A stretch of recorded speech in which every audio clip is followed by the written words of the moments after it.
Dito sa Papa Dudut Stories, ikaw ay hindi nag-iisa.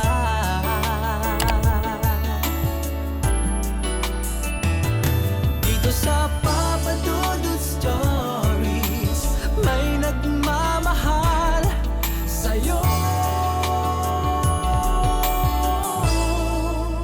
Papa Dudut Stories, Papa Dudut Stories. Dear Papa Dudut, sa lahat po ng mga nakatutok ngayon, huwag pong kalimutan mag-like, mag-share at mag-subscribe. Maraming salamat po sa inyong lahat.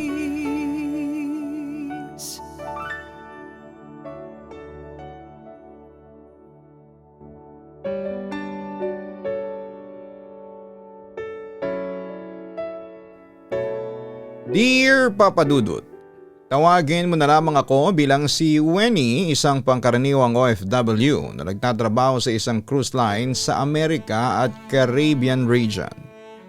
Pero sa mga oras na ito ay nagbabakasyon ako dito sa Pilipinas para makasama ang aking mga anak at kapamilya. At habang naririto nga ako ay madalas akong nakikinig sa Papa Dudut YouTube channel at maging sa Spotify.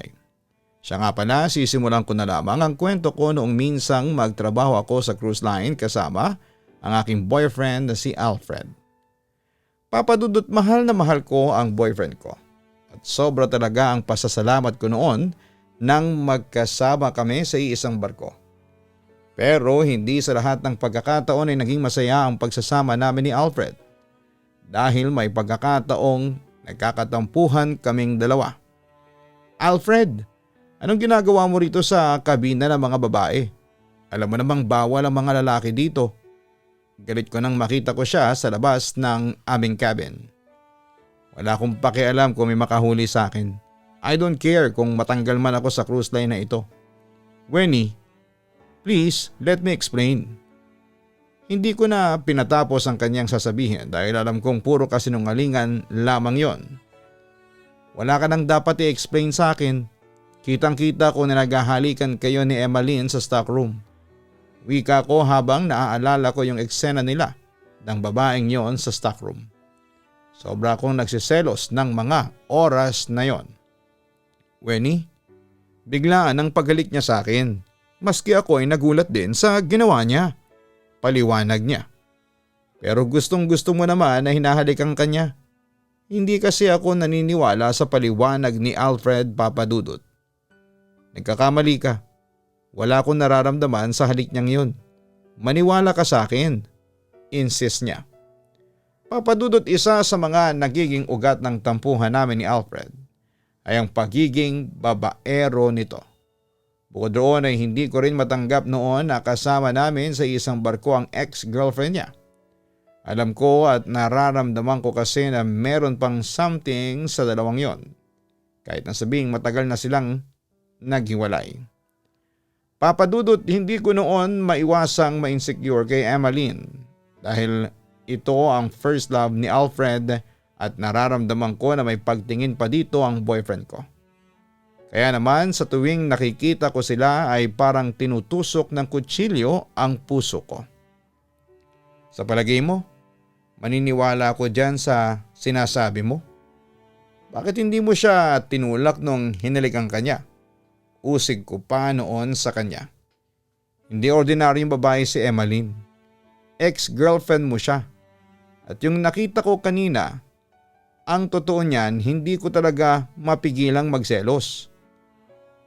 Samantala nakita kong huminga ng malalim si Alfred bago nagpaliwanag. Okay, I'm sorry Wenny, sabi niya, na may halong pagsisisi at paglalambing.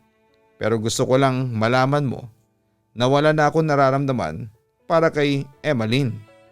Matagal na kaming tapos. Wenny, maniwala ka naman sa akin. Wika pa niya. Gusto man kitang paniwalaan ngayon, kaso hindi ko maiwasang matakot. Lalo na't ilang beses na rin akong nasaktan at umiyak ng dahil sa'yo. Sabi ko naman sa kanya. Pero patuloy lang niya akong nilambing.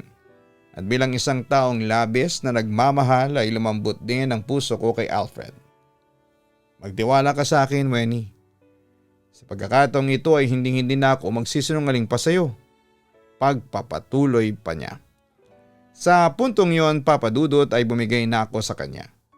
At binigyan siya ng pangalawang pagkakataon. Sige, babalik ko ang tiwala ko sa iyo. Pero nakikiusap na ako sa iyo. Hanggat maaari, kung hindi naman tungkol sa trabaho ay umiwas ka na kay Emmeline. Oo, naiintindihan ko na sa isang cruise line lang kayo nagtatrabaho. Kaya hindi nyo talaga maiwasan na magkita, pero hiling ko lang yon sa iyo, Alfred. Sana kapag nagkakasama kayo sa trabaho palagi mo akong iisipin. Isipin mo na ako lang ang babaeng mahal mo at wala nang iba, sabi ko sa kanya. Isang halik naman ang ibinigay ni Alfred sa akin at tinanggal nito ang mga pag-aalinlangan ko sa kanya. Samantala pagkatapos noon ay nagpa siyang lumabas papunta sa deck ng cruise line kahit na bawal sa aming mga empleyado ang lumabas. Hindi ko mapigilan ang sarili ko dahil gusto ng katawan ko at isipan ko na maglabas ng stress at makalanghap ng sariwa at malamig na simoy ng hangin habang nakatingin sa malawak na karagatan. Tahimik akong nagdarasal noon sa Diyos na sana'y huwag hayaan niyang matukso si Alfred kay Emmeline dahil aaminin ko na nung mga panahong yon ay hindi ko kakayanin na mawala sa akin ang boyfriend ko. I invested so much emotions sa relasyon namin ni Alfred at ayaw kong mauwi yon sa wala lang. Sa kabilang banda ay hindi ko naman ine-expect na meron akong mamimit na isang tao ng gabing yon na siyang magpapabago ng takbo ng aking buhay. Pabalik na ako sa aking cabin noon nang makabanggaan ko ang isang lalaking foreigner. Nagsalita siya sa wikang Espanyol at hindi ko yon naintindihan. Pero alam kong humihingi siya noon ng paumanhin sa akin. Sir, I don't speak Spanish. English only please. Magalang kong sabi sa lalaking foreigner. Oh sorry, I thought you speak my language. I speak little English. I also hope you understand my accent. Sabi niya sa akin na medyo nahihiya. Anyway, I'm sorry for what happened. Are you fine? Does it hurt? Tanong pa niya sa akin. Don't worry sir, I'm fine. Sagot ko. Are you one of the passengers here? Tanong naman niya sa akin. No sir, I'm one of the housekeeping crew. I'm a room attendant here. Sagot ko naman sa kanya. Anyway, senyorita, I am Sergio. Sergio Ortega y Sanz. Pakilala niya sa akin. Sa pananalita pa lamang niya ay alam ko na isa siyang mabuting tao kaya nagdesisyon akong i-entertain ng foreigner. Sergio Ortega y Sanz? So you're Spanish, sir? Umiling siya. No, I am Argentine but my parents are Spanish. How about you? What's your name? Nationality? I'm Wenny. Senyor Ortega y Sanz. And by the way, I'm Filipino. Sagot ko. Nakita ko sa kanya ang isang genuine smile. So you're from the Philippines? Oh, very interesting. So you are frequent here? Right in this place? Am I right, senyorita? Not really, sir. Crew members who sneak around even during their off duty is against the rules and regulations of this ship. And I'm here by a chance, hoping that no one from my supervisors would recognize me, or else I will have a big problem. Kwento ko pa. Well, judging from what you wear tonight, I guess your supervisors won't recognize you. Nakangiti niyang sabi sa akin. Senyor Ortega y Sanz, it's so nice to meet you, but sadly, I must go now. My duty's at 6 a.m. I need some rest. Hope you understand. Magalang kong sabi sa foreigner. Of course I understand. It's my pleasure to meet a woman like you. I hope we'll see each other again. Sabi pa ni Sergio. Yes sir, if time will permit. Good night Senyor Ortega y Sanz. Nakangiti kong wika sa kanya. Oh no, just call me Sergio. Buenas noches senyorita. Sleep well and see you soon. Aniya habang kumakaway sa akin habang papalayo na ako. Papa Dudut, hindi siya ang tipo ng lalaki na pang leading man sa mga Mexican telenovela. Pero masasabi kong gwapo rin naman si Sergio Ortega y Sanz. Matangkad siya pero payat, medyo kulot ang kanyang maiksi at pulahang buhok. Meron din siyang magagandang pares ng dimples sa pisngi kapag ngumingiti siya. At kahit na nakasuot ng makapal na salamin ay makikita mo ang magaganda niyang mga mata na may pinaghalong kulay berde at light brown. Isa pa rin sa katangian ni Sergio Ortega y Sanz ay ang malambot pero malambing niyang boses. Sa kabilang banda ay palakaibigan din si Sergio kaya madali ko siyang naka-vibes. Papadudot simula noon ay madalas na kaming magkita ni Sergio Ortega y Sanz sa upper deck ng barko. Doon ay madalas kaming mag-usap at magkwentuhan. Naging textmates din kami at paminsan-minsan ay nagtatawagan kapag nasa women's cabin ako. Pero dumating din ang panahon na nagkahiwalay din kami ni Sergio nang dumaong sa Aruba ang aming cruise line. Papadudot kahit na ganoon ay pinagpatuloy pa rin namin ang aming komunikasyon sa pamamagitan ng Messenger at Facebook. At sa pamamagitan noon ay mas tumibay ang friendship namin ni Sergio Ortega y Sanz. Samantala ilang buwan pa ang lumipas nang malapit nang matapos ang aming kontrata ni Alfred at tinuloy niya ang nauna naming plano noon. Ang pagja-jump ship sa Amerika. Nanatili si Alfred noon sa Amerika para mag-TNT habang ako naman ay umuwi noon sa Pilipinas. Pero papadudot, hindi naging madali para sa akin ang lahat. Wenny, umiiyak ka na naman. Concern na wika ng aking ama nang maabutan niya akong umiiyak sa aking kama isang gabi. Anak, ano ba? Kakauwi mo lang galing sa barko tapos puro sama ng loob na lang ang baon-baon mo. Teka, sino ba yung iniiyakan mo dyan? Si Alfred ba? Hay nako, huwag mong iyakan ang lalaking yon, sabi pa niya sa akin. Namimiss ko po kasi si Alfred, naiiyak kong sagot. Hanggang ngayon pa rin ba iniisip mo ang lalaking yon? Teka, nasa na ba siya ha? At saka bakit hindi ka na niya tinatawagan? Agad ko namang sinagot ang tanong ng aking ama. Hindi ko nga rin po alam kung nasaan na si Alfred. Basta bago matapos ang kontrata namin nag-jump ship na siya. Kung ganun huwag mo nang asahan pang babalikan kanya. Diretsang sabi niya sa akin, Papa Dudut. Wenny, kinalimutan ka na ng boyfriend mo. Hindi ka na niya mahal kasi mas pinili niyang mag-jump ship kaysa sumama sa'yo. Pero itay nangako po sa akin si Alfred. Babalikan daw po niya ako. Kaya lang daw siya magja-jump ship kasi gusto pa niyang manirahan kami sa Amerika. Kapag nakakuha na siya ng green card ay ipipetisyon daw niya ako. Hindi naman naniniwala ang aking ama sa sinabi niyo ni Alfred. Ewan ko ba sa iyo anak kung bakit mahal na mahal mo ang lalaking yan. Ano bang meron dyan sa Alfred na yan? Anak, pwede ba? Huwag ka nang umiyak pa kay Alfred. Kung naniniwala kang mahal ka niya at babalikan ka pa niya, walang dahilan para mag-iiyak ka dyan. Itay hanggang ngayon po ba hindi niyo pa rin tanggap si Alfred para sa akin? Sinubukan ko naman siyang magustuhan para sa iyo. Kaso hindi Ayaw ko sa lalaking yon. Nasa loob ang kulo niya. Wenny, hindi magiging mabuting asawa sa iyo si Alfred. Nalungkot naman ako sa sinabi niyang yon. Pero hindi ko na siya kinontra pa. Nagpatuloy sa pagpapahayag ng disgusto si Papa kay Alfred.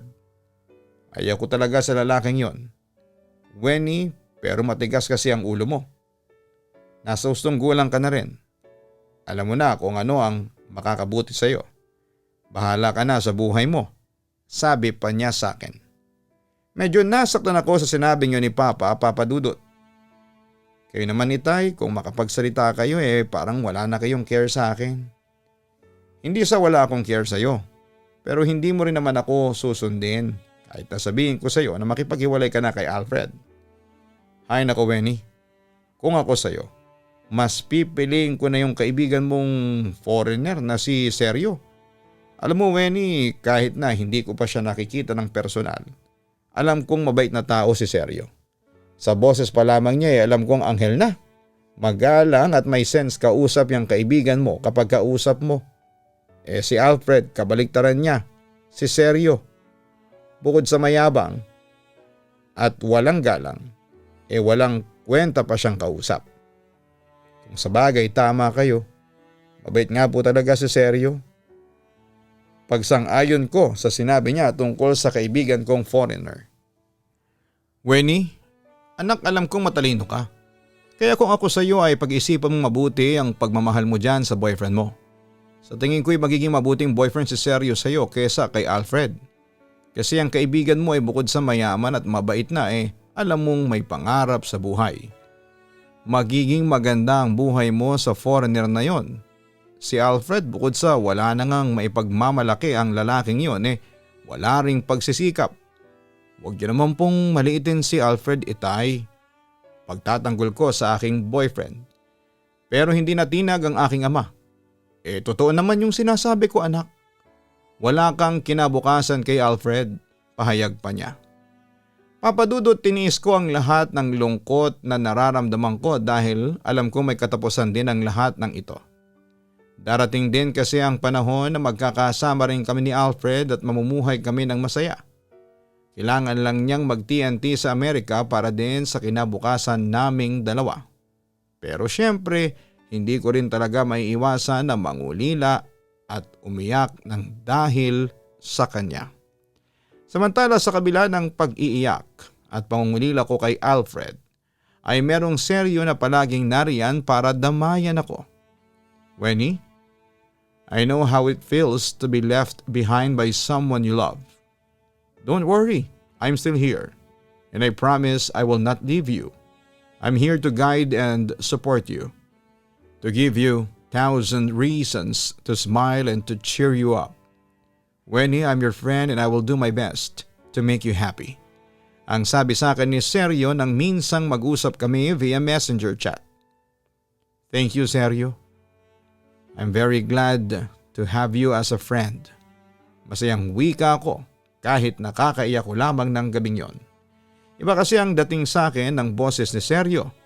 Nakakawala ng problema. Marinig ko lamang siya ay nawawala na ang aking pangungulila para kay Alfred. Just remember, don't lose hope. Have faith and be happy, okay? Paalala pa niya sa akin. Sure, I will. Anyway, before I forgot, I have some good news for you. Guess what? I'll be coming in the Philippines for a business trip. Our company will build a call center subsidiary in Manila and I was assigned to manage it. Balita pa niya sa akin. Labis naman ako natuwa sa aking narinig. Magkakaroon kami ng pagkakataon na magkita ulit. Oh really? Wow, that's a good news. By the way, how long will you stay in our country? Excited na tanong ko para sa kanya. Maybe 6 months or more. Wenny, I'm so excited to see you again. Napangiti ako. Nakalimutan ko si Alfred in an instant. Me too. I can't wait. So, when will you come? Maybe next month? Wenny? If it's okay with you, can I ask you a favor? It's okay with me. What is it? Tanong ko. Since this would be my first time in your country, I don't know if you would like that, but I want you to tour me around to the best places in Manila. I mean, if you're not busy by that time. I would really love that. It's my pleasure to tour you around. Ang wika ko. Really? That's nice. With that, I became more excited. I can't wait to be there. At halata naman sa boses ni Sergio ang sobrang excitement sa nalalapit niyang pagbisita sa Pilipinas. Hindi nga nagtagal ay dumating na si Sergio sa Pilipinas tulad ng pinangako ko. Sinamahan ko siya at inintroduce sa mga magagandang lugar dito sa Maynila at ibang mga karatig lungsod. Yun na rin ang naging daan para magkalapit kami ng husto. Papa Dudut, naging mabuting kaibigan siya sa akin at dahil sa mga efforts ni Sergio, napasayahin ako kaya unti-unting nawala ang lungkot at matinding pangungulila ko para kay Alfred. Ganun pa man ay umaasa pa rin ako noon na isang araw ay muli kaming magkakasama ng aking boyfriend na si Alfred. Pero Papa Dudut, biglang naglaho ang pag-asang yon dahil isang araw ay nakareceive ako ng tawag mula kay Alfred. Alfred, Diyos ko, bakit ngayon ka lang tumawag? Nasaan ka na? Kumusta ka na? Tanong ko kay Alfred. Naghahalong tuwa, excitement at pangungulila ang nararamdaman ko nang marinig ko ang boses niya sa telepono. Maayos naman ang kalagayan ko dito sa Amerika. Hindi ka na dapat nag-alala sa akin, Wenny. Malungkot niyang sagot sa akin. Sa puntong yun ay hindi ko napigil ang umiyak. Bakit ngayon ka lang tumawag sa akin ha? Hindi mo ba alam kung gaano na ako nag-aalala sa iyo? Simula nang mawalan tayo ng komunikasyon, halos hindi na nga ako matulog sa kakaisip lang sa iyo. Halos araw-araw na lang akong umiiyak. Hindi mo lang alam kung gaano kasakit sa akin na binabaliwala mo na ako. Alfred, mahal mo pa ba ako? I'm sorry, Wenny. Tipid niyang sagot sa akin. Hindi ko maitago ang frustration sa aking mga narinig. I was expecting more kasi. Yun lang bang sasabihin mo sa akin ha? Naiinis kong tanong sa kanya. Ang totoo niyan kaya ako tumawag sa iyo ay para kausapin ka. May sasabihin ako sa iyong mahalagang bagay. Nagbuntong hininga muna siya bago nagpatuloy. Ikakasal na ako. Napag-usapan na natin yan, hindi ba? Kailangan mong magpakasal sa mga American citizen para makakuha ka ng green card? Naintindihan ko naman yun, Alfred. Pero pagkatapos mong makakuha ng green card dyan, magde-divorce kayo, di ba? Tapos, ipipetisyon mo na ako at magpapakasal na tayo dyan. Nagsasalita pa ako noon pero pinutol na yon ni Alfred. Nagbago na ang plano. Wenny, Ania. Naguluhan ako sa aking mga narinig and at the same time ay kinabahan ng sobra. Babali na ba siya sa kanyang pangako sa akin? Teka, anong ibig mong sabihin? Tanong ko. Ito na ang huling pag-uusap natin. Hindi na matutuloy ang pangako ko sa iyo. Wenny, alam kong masasaktan ka sa mga sasabihin ko pero gusto ko nang makipaghiwalay sa iyo.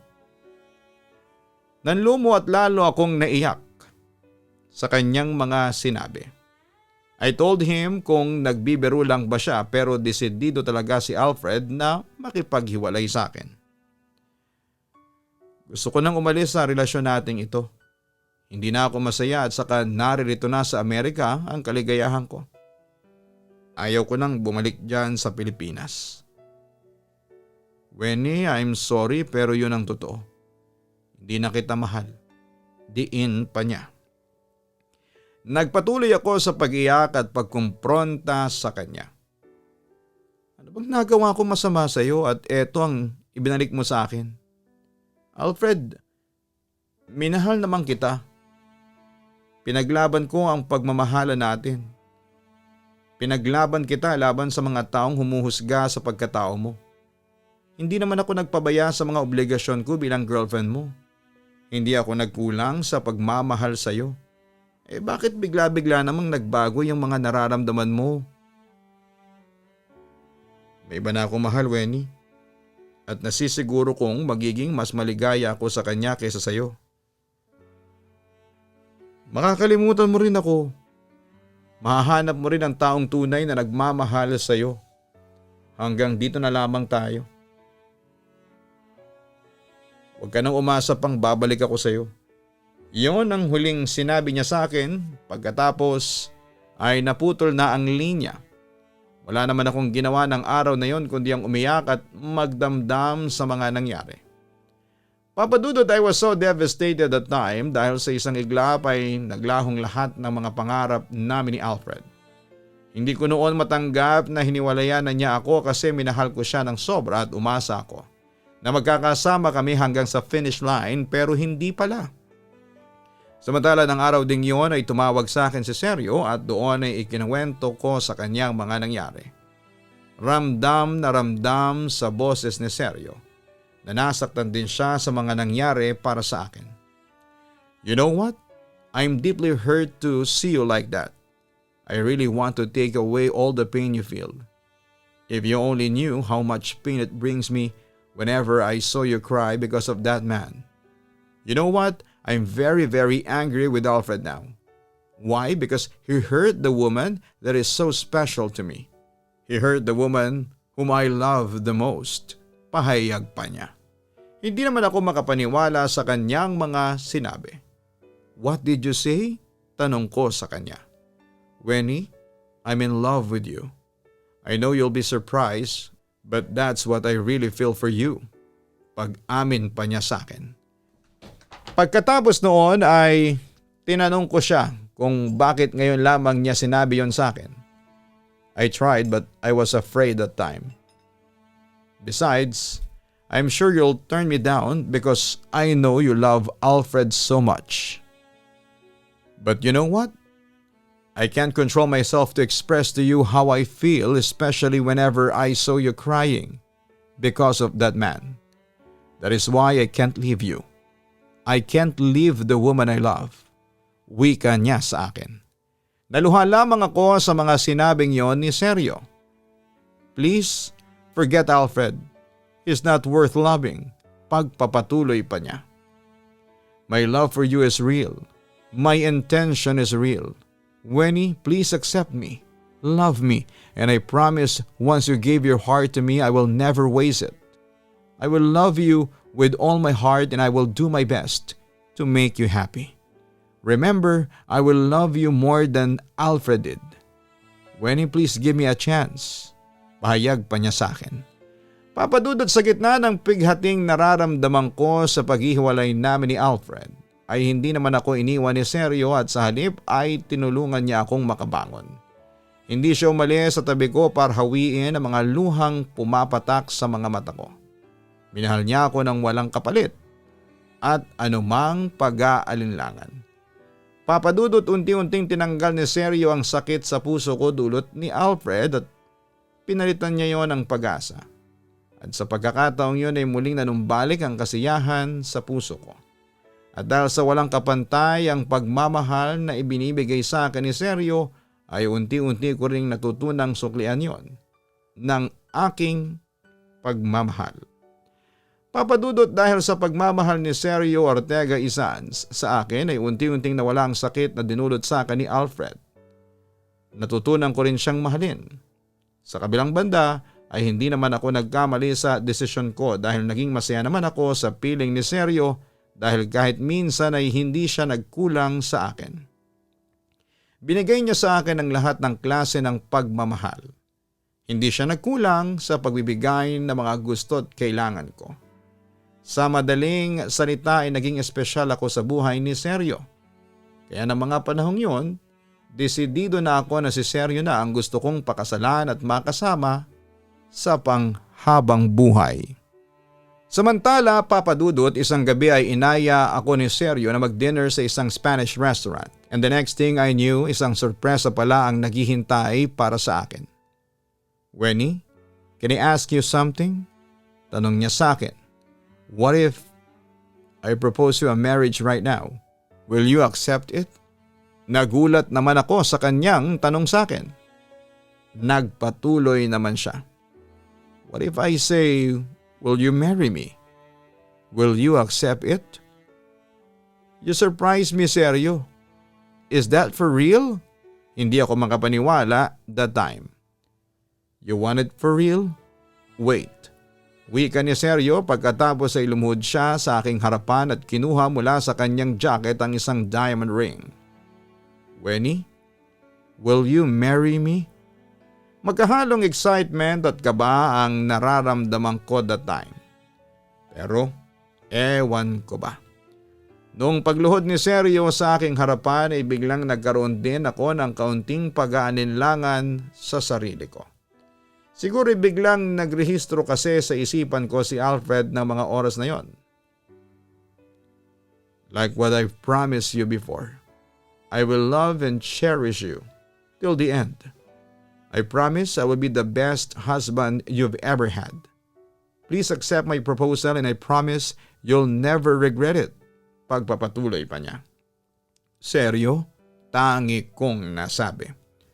Why are you confused? Is there a problem? Nag-aalala niyang tanong sa akin. Pero nung hindi ako kumibo ay huminga siya ng malalim bago siya nagsalita. I understand. If you're not ready yet, I'm sorry. Malungkot niyang sabi. Na agad ko namang kinontra. No, Sergio. You don't have to say sorry. Pagkatapos ng ilang minuto, Papa Dudut, ng paglalaban ng aking kaisipan na isang desisyon ang aking ginawa. I accept you as my future husband. Pagkatapos noon, Papa Dudut, ay hindi na may paliwanag ang aking nararamdaman. Minsan masaya ako at iniisip na tama lang ang naging desisyon ko. Pero may mga pagkakataon din na parang nag-aalinlangan ako sa aking nararamdaman. Para bang napasubo lang ako at may pagkakataong gusto kong bawiin ang sinabi ko kay Sergio. Ewan ko ba kung bakit sa isang iglap ay bigla akong nakaramdam ng pag-aalinlangan. Kaya nga ang sabi ko noon sa sarili ko, ang gulo-gulo ko. Samantala hindi ko naman ini-expect na sa biglang pag-aalinlangan ko ay pahiwatig pala na may magbabalik mula sa aking nakaraan. Alfred, ikaw ba yan? Anong ginagawa mo rito? Nagulat ako nang makita ko siyang nakatayo sa tapat ng aking bahay. Sa dinami-rami ng pwede kong makita ay hindi ko ini-expect na siya pa ang naroroon para kausapin ako. Nagbalik ako, Wenny. Patawarin mo ko. Maluhalohang wika pa ni Alfred sa akin. Bakit ka ba nagbalik dito? Akala ko ba doon ka natitira sa Amerika? Tanong ko sa kanya na may halong hinanakit. Nagbalik ako kasi gusto kong itama ang lahat ng mga pagkakamaling nagawa ko sa iyo. Nagbalik ako kasi mahal pa rin kita hanggang ngayon. Pagtatapat niya sa akin. Siyempre naguluhan ako sa aking mga narinig. Hindi ko rin kasi inaasahan na biglang sumilakbo ang aking damdamin. Yung silakbo na may halo pa ring pagmamahal at pangungulila. Pwede ba, Alfred? Huwag mong sabihin sa akin yan. Hindi mo ako mahal. Kahit na hindi mo sabihin, alam kong kaya ka bumalik dito. Hindi dahil sa akin kundi dahil sa pinadeport ka. Kilala kita, Alfred. Hindi ka babalik dito nang walang problema. Nagagalit-galitan kong sabi. Wenny, patawarin mo ko. Sa puntong yon ay umiyak na siya sa aking harapan. Patawarin? Sa palagay mo mapapatawad kita kaagad sa mga ginawa mong pananakit sa kalooban ko? Alfred, hindi mo ba alam na sobrang nasaktan ako sa mga ginawa mong pang-iiwan sa akin? Minahal kita, Alfred. Halos ikaw ang ginawa kong mundo. Noon. Kaya halos masira ang buhay ko. Dahil hindi ko matanggap na basta-basta mo lang akong hihiwalayan ng ganun lang. Hindi, Alfred. Hindi kita mapapatawad. Sigaw ko sa kanya.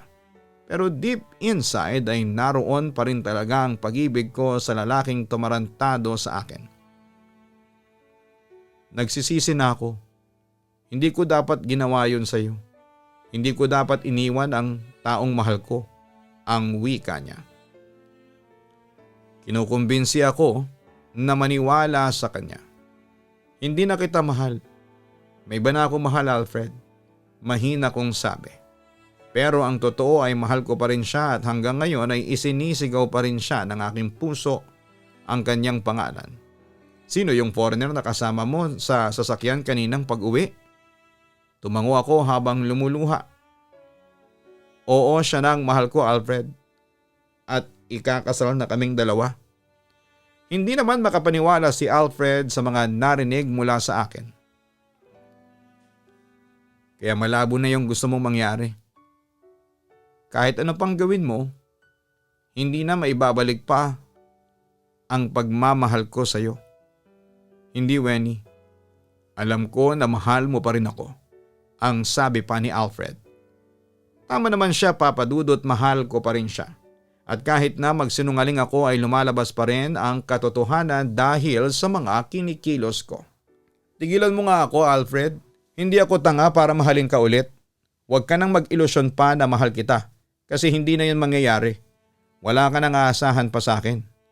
Wika ko na lamang dahil hindi ko na kayang itago pa sa kanya ang katotohanan. Kaya dali-dali akong pumasok sa bahay at iniwan si Alfred na tinatawag ang aking pangalan. Nagmamakaawa na bumalik ako sa kanya. Papadudot gulong-gulo ang isipan ko ng gabing yon. Hindi ko naman kasi akalain na muling magkukrus ang landas namin ni Alfred. Dahil ayon na rin sa kanya ay nahuli siya ng mga tauhan ng immigration sa Amerika at na-deport pabalik ng Pilipinas. Nang gabing yon ay sari-saring emosyon ang naramdaman ko. Muling nanumbalik ang hapdi sa puso ko at halos isumpa ko si Alfred dahil na rin sa ginawa niya sa akin. Pero Papadudot, hindi ko rin akalain na muling manunumbalik ang lahat. Akala ko noon ay tapos na ang lahat sa amin pero hindi pa pala dahil itanggi ko man o hindi ay may natitira pa rin akong pagmamahal kay Alfred noon. O Papadudot, ng mga panahong yon, aaminin kong ginamit kong rebound si Sergio para makalimutan ko si Alfred. Pero nagkamali ako. Kahit na anong klaseng paglimot kasi ang gawin ko ay hindi ko siya magawang kalimutan noon. At nang muling bumalik si Alfred ay muling gumulo ang mga nararamdaman ko lalo na kay Sergio. Papadudot, lumipas ang maraming buwan ay naitakda na noon ang kasal namin ni Sergio. Pero na mga panahong yun ay gulong-gulo noon ang kaisipan ko. Dahil doon ay madalas kaming magkatampuhan ni Sergio pero agad ding namang nawawala dahil pasensyoso ang fiancé ko. Samantala ay pilit ko nang binubura sa isipan ko si Alfred dahil ikakasal na nga kami ni Sergio pero hindi ko pa rin magawa yon. Hanggang sa na-realize ko na nga isang araw na mas mahal ko pa rin pala si Alfred kaysa kay Sergio.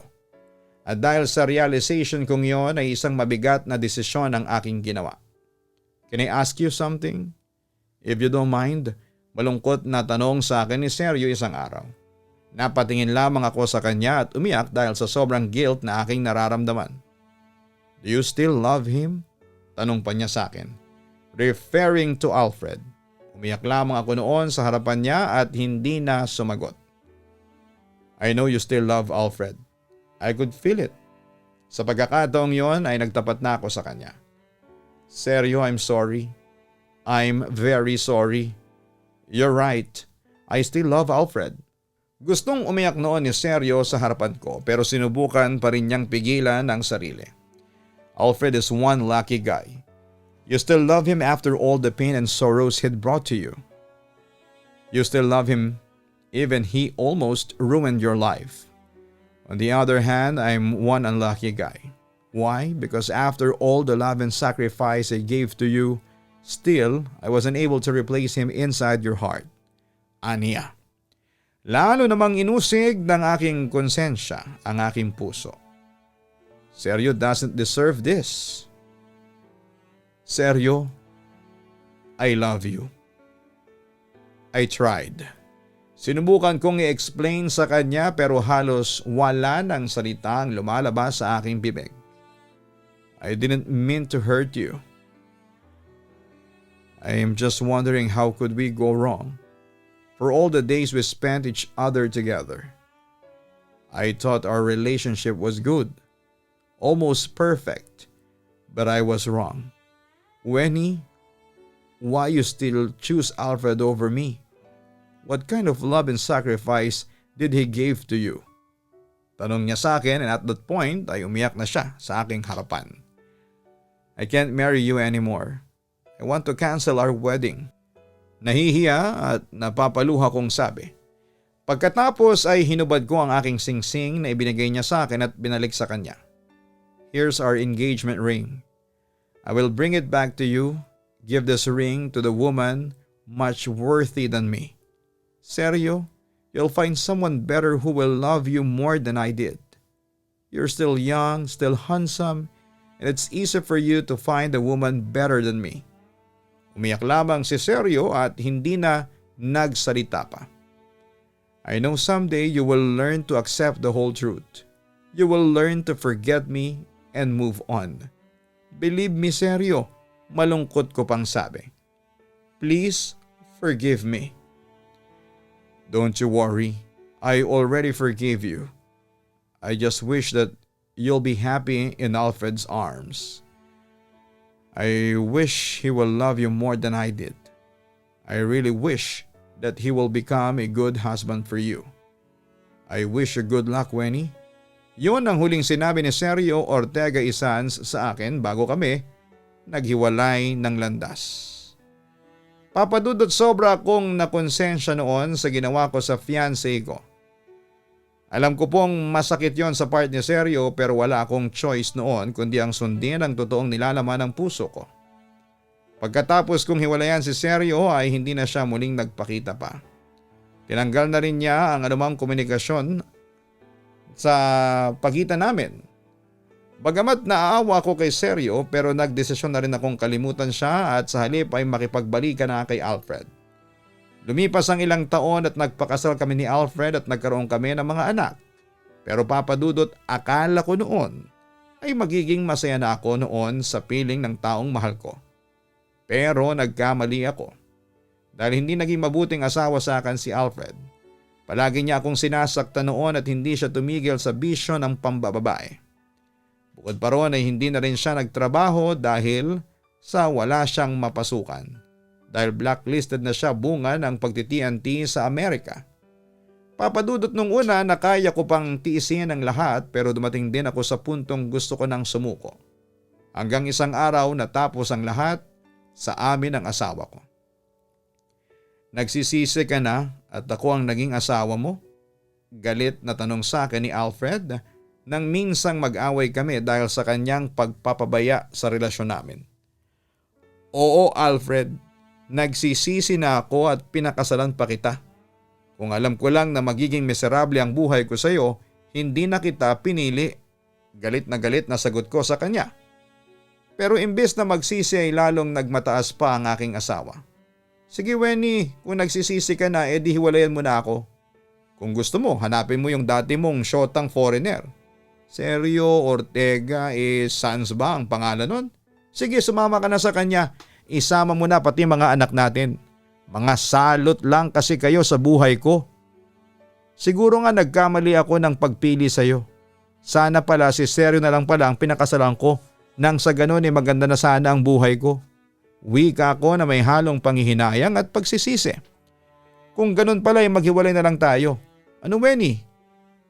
Ayaw ko na naman sa buhay natin sawang-sawa na ako sa iyo. Pero wisyo ka lang sa buhay ko. Hamon pa niya sa akin. At sa puntong yon ay sumabog na ako.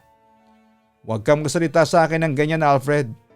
Pero wisyo, ako dapat ang magsalita niyan sa iyo. Ilang taong kitang pinakain, 5 taon yon. 5 taong kitang inunawa at pinagpasensyahan. 5 taon akong nagtiis sa hirap kasi wala kang maibigay sa akin kaginhawahan maliban sa sakit ng ulo. Ayaw ko na Alfred, sawang-sawa na rin ako sa iyo. Nagising na rin ako sa mga katangahan ko sa iyo. Sige, maghiwalay na tayo. Hindi na ako natatakot na mawala ka sa buhay ko. Wika ko sa kanya bago nagdesisyon na tuluyan na siyang hiwalayan. Simula noon, papadudot ay hindi na siya nagpakita sa akin. Ang huling balita ko na lamang sa asawa ko ay may kinakasama na siyang ibang babae at mas lumala pa ang bisyo niya. May nakarating din sa akin na gumagamit na raw si Alfred ng bawal na gamot at isa na raw itong pusher. Papadudot sa totoo lang ay devastated ako sa mga nangyari at kinahinat na ng relasyon namin. Siguro nga'y nagkamali ako ng desisyon sa pagpili kay Alfred bilang asawa. Pero nangyari na. Wala na akong magagawa pa doon at hindi na rin ako naghabol kasi nawala na rin naman ang pagmamahal ko sa kanya.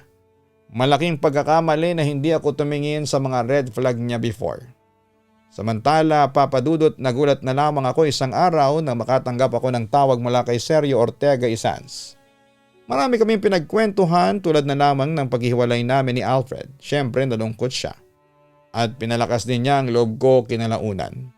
Nakatira na siya ngayon sa Argentina at aaminin kong nanghinayang ako sa nabalitaan ko mula kay Sergio na may asawa na siya at masaya na sa kanyang buhay. Ewan ko ba pero parang nasasaktan talaga ako. Lalo na't mas better kesa sa akin yung babaeng napangasawa niya. Anyway, sa ngayon ay patuloy pa rin ang komunikasyon namin ni Sergio at aaminin kong muling nanumbalik ang pagmamahal ko sa kanya. Oo, inakala kong mahal ko noon si Alfred kaya pinagpalit ko siya kay Sergio. Pero nagkamali ako. At katulad nga ng sinabi ko kanina ay nangihinayang ako kasi kung si Sergio siguro ang napangasawa ko, malamang ay masaya na ang buhay ko sa ngayon. Tama nga ang kasabihang nasa huli ang pagsisisi. Papa Dudut, alam kong marami ang maaasar sa akin. Pero nag-decide pa rin po akong sumulat sa inyo dahil alam kong kapupulutan po ito ng aral. At isa nga sa mga natutunan ko ay huwag kang magpadalos-dalos ng desisyon. Pag-isipang mabuti at huwag magpadala sa emosyon. Gamitin ang utak, hindi ang puso. Papa Dudut, sa ngayon ay malungkot pa rin ang buhay ko. Dahil sa tuwing naaalala ko si Sergio, ay hindi ko maiwasang umiyak. Pero alam ko naman na huli na ang lahat para sa amin at tanggap ko na rin na hindi kami ang para sa isa't isa. Gayunpaman ay hindi ko siya makakalimutan lalo na ang mga ngiti niya, ang masasaya niyang mga mata at malambing at malaanghel niyang boses. Patuloy pa rin nakatatak sa akin ang pangalang Sergio Ortega Isans sa puso ko at wala na akong balak na burahin pa yon. Papa Dudut, hanggang dito na lamang ang sulat ko at maraming salamat and God bless sa lahat. Lubos na nagpapasalamat, Wenny. Ang maling pasya ay pwedeng maging mahusay na guro para ikaw ay matuto at lumago. Oo, hindi natin maiiwasan ang manghinayang pero magagamit natin ang ating mga natutunan para makagawa ng isang tama at kapaki-pakinabang na pasya. Nangihinayang ka, Wenny, dahil mas pinili mo si Alfred kesa kay Sergio dahil napagtanto mo kinalaunan na mali ka ng naging desisyon. Pero huwag kang mamuhay sa puro pagsisisi ha dahil meron at merong darating na mas maganda para sa iyong buhay.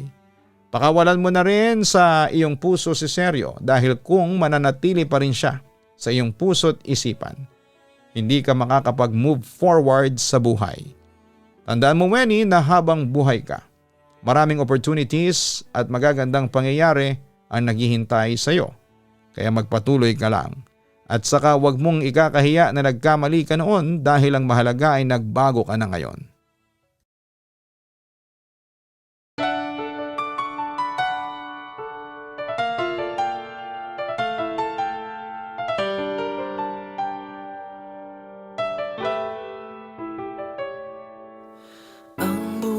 Ay mahiwaga, laging may lungkot at saya.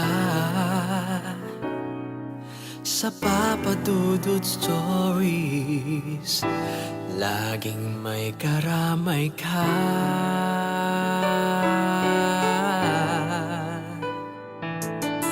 Mga problemang kay bigat,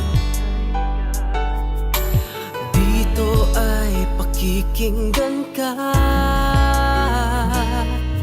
Sa Papa Dudut Stories, kami ay iyong kasama. Dito sa Papa Dudut Stories, ikaw ay hindi nag-iisa.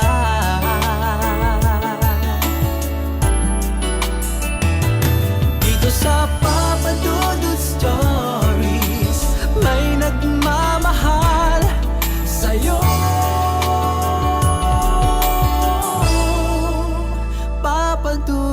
Stories. Papa Dudut Stories. Papa Dudut Stories.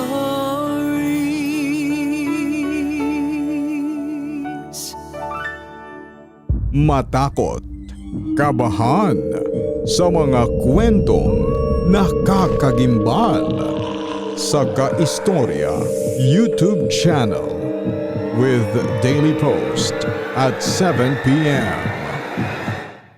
Dito sa Papa Dudut Stories, ikaw ay hindi nag-iisa.